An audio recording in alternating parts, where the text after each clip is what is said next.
Welcome to another episode of Becoming a TechnoWizard.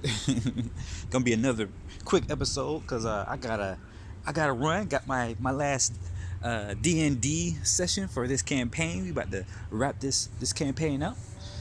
Super excited about that. But today I've been pretty busy getting some ideas down for what my prototype and or rather the wireframe first is going to be. All right, so I did some 685 sketches, did some other ideating, did a little bit of just getting the ideas down, kind of exploring all of them. I haven't narrowed it down to one yet, or my group rather hasn't narrowed it down to the concepts that we're going to be pursuing. Um, but I've fleshed out a lot of ideas, so I want to share the top three ideas that I got, and hopefully tomorrow, yeah, definitely tomorrow, I'll actually show you, the wireframes that I got going on. So the first one is essentially I'm doing this for memory. It doesn't matter which one's like I listed on 1, 2, 3, but I'm trying to. Anyways, the first one I remember is like the menu it's a menu item type of deal.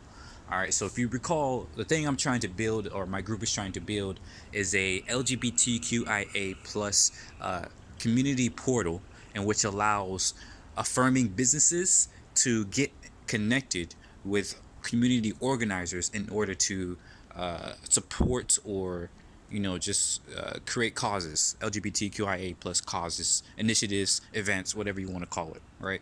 So on interviews and all this stuff, research has led us to this point.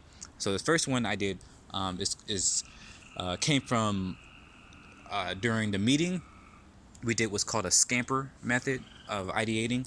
It stands for substitute, combine, adjust.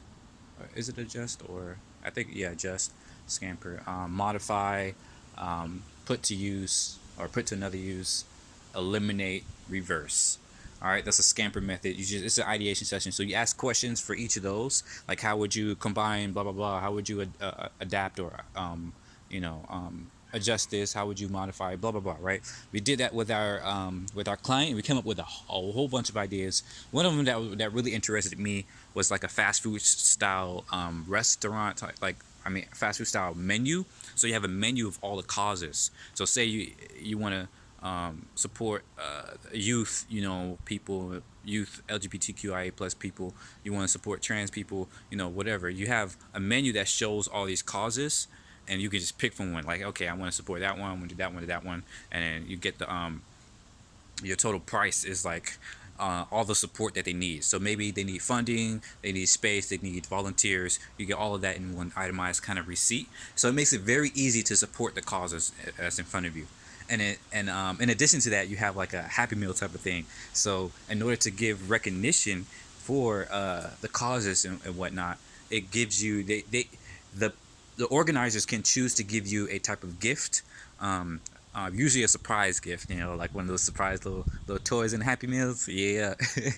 So the community organizers can choose a gift to give you for supporting their cause. It could be anything from like merchandise, like a shirt, or it can even be like another idea that we had is like a device that pings you, kind of like Pokemon Go, where you get close to affirming business. It says, hey, this business is supportive of the community, and you can you'll be more likely to do business there if you care about the community.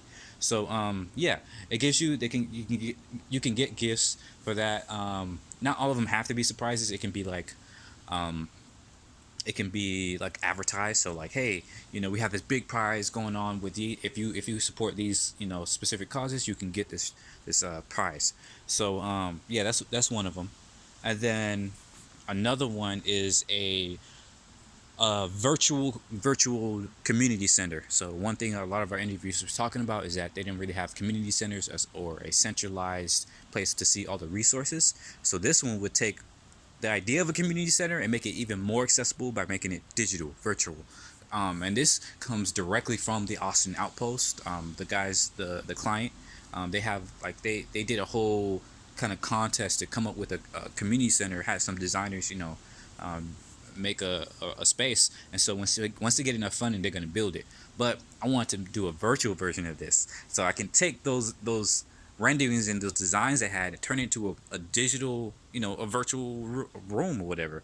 Like it's 3D. It could be 2D, but it could also be 3D.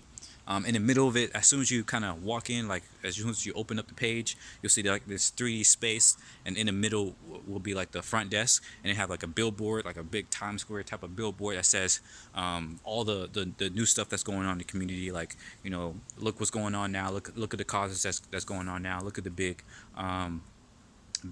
sponsors or big supporters of the community. Whatever you want to put on the front page, basically that's what's going to go on a big billboard. And then each room within that space can be for a specific type of event or a specific purpose. So you can have a meeting room where all the community organizers can go, and it's kind of like Facebook but better, because it's like it's a more intimate space. So you can actually see each other's avatars. So you can communicate with each other more kind of organically. There's another space where you have maybe like a wall where you have all the merchandise from the community. So if you want to support the community, you can buy something from them directly right there. There's another space for more like private sessions. So if you want to get in contact with a therapist or a doctor or something like that, you can go to that space. There's a large conference area space, so you can go there for like large events that's going on virtually. And stuff like this. So all of that can be in that one space, so it makes it easy and fun, to go and see what's going on with the community. And finally, the third idea is a interactive map. So it shows you all the things going on in the community. So there are different levels to this map.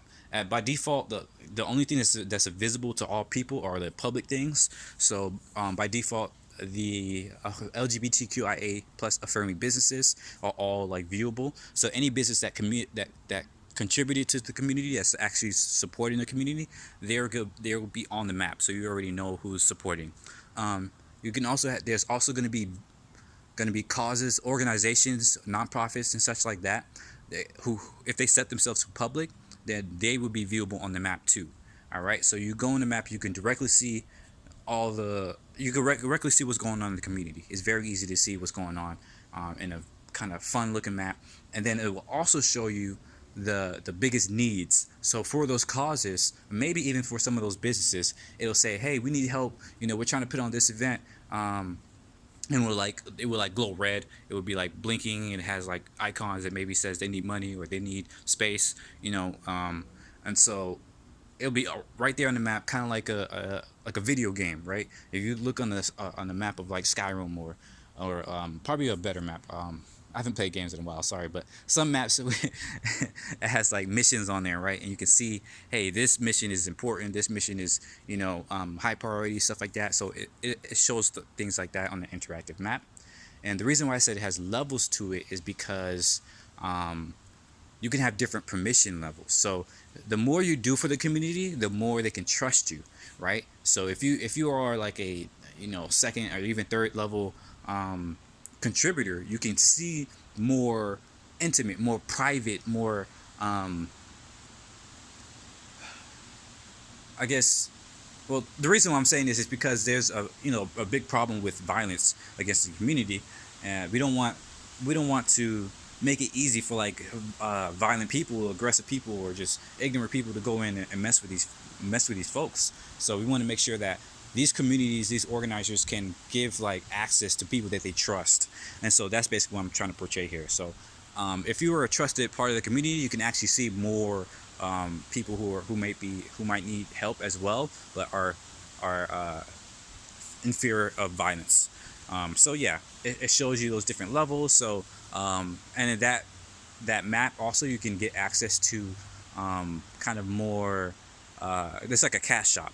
So at the first most basic level, you can get certain items, and the higher up you go, the more supporter you are, you can get like bigger items or just bigger parts of the community. So maybe your business wants to be a sponsor, like they want to show their logo all over the coolest LGBTQIA plus causes or events, those big events they have, Pride Festival, whatever.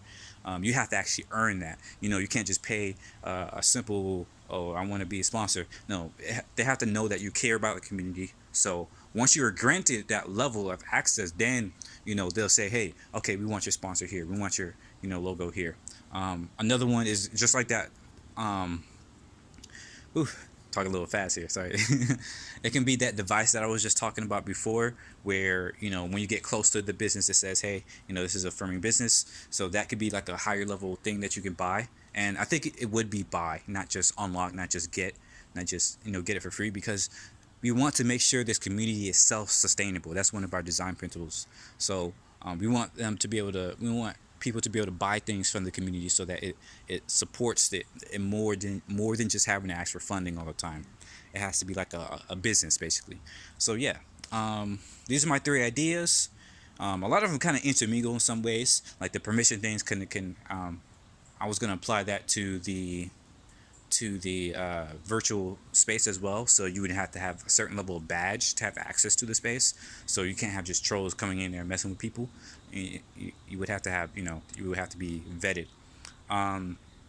Another thing is, that I missed is bidding. So another idea we had in that scamper method is to bid for the right to support a cause, or like because the reason why we want to do bidding, or why that was an idea, is because in our interviews it turns out some nonprofits are actually not able to take a certain amount of funding. So there is one specifically that had like $10,000 funding available to them, but they couldn't take it because they didn't have enough people to like make use of it, or they didn't have enough, like, I don't know, it was something like they had other things going on at the time, and they just couldn't commit the time to do whatever that funding was asking them to do.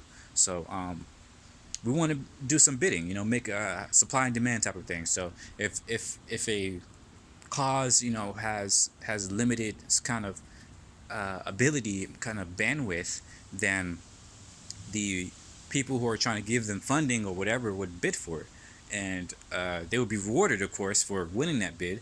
Um, but yeah, we just again want to bring in that self sustainability, that marketplace type of feel to it, and yeah, I think that's the main stuff right there. But otherwise than that, that's that. I'll see y'all tomorrow. Bye bye.